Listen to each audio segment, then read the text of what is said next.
ఎండ తీవ్రతకు జనం ఉక్కిరిబిక్కిరవుతున్నారు. దేశవ్యాప్తంగా నిన్న ఈ సీజన్లోనే అత్యధిక పగటిపూట ఉష్ణోగ్రతలు నమోదయ్యాయి. యూపీలోని బందాలో 47 డిగ్రీల ఉష్ణోగ్రతలు నమోదవుతున్నాయి. తెలంగాణ వ్యాప్తంగా 19 జిల్లాల్లో 46 డిగ్రీలకు పైగా గరిష్ట ఉష్ణోగ్రతలు నమోదయ్యాయి. నిర్మల్ జిల్లా దిలావర్పూర్లో అత్యధికంగా 46.5 డిగ్రీల గరిష్ట ఉష్ణోగ్రత నమోదైంది. అటు ఏపీలో అత్యధికంగా పల్నాడు జిల్లా పిడుగురాళ్లలో 47.6 డిగ్రీల ఉష్ణోగ్రత రికార్డైంది. మరో 4-5 రోజుల పాటు ఇదే పరిస్థితి ఉంటుందని వాతావరణ నిపుణులు హెచ్చరిస్తున్నారు.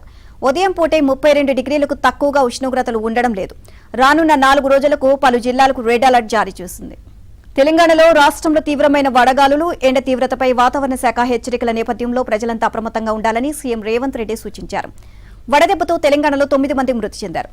అరేబియా సముద్రం నుంచి కేరళ, కర్ణాటక, కోస్తాంధ్ర మీదుగా బంగాళాఖాతం వరకు విస్తరించిన ఉపరితల ద్రోణి ప్రభావంతో కోస్తా, రాయలసీమలోని నిన్న అక్కడక్కడ ఈదురుగాలులతో వర్షాలు కురిశాయి. ఇవాళ కూడా ఏపీలోని 74 మండలాల్లో తీవ్ర వడగాల్పులు, 232 మండలాల్లో వడగాల్పులు వీస్తాయి అని విపత్తుల నిర్వహణ సంస్థ పేర్కొంది.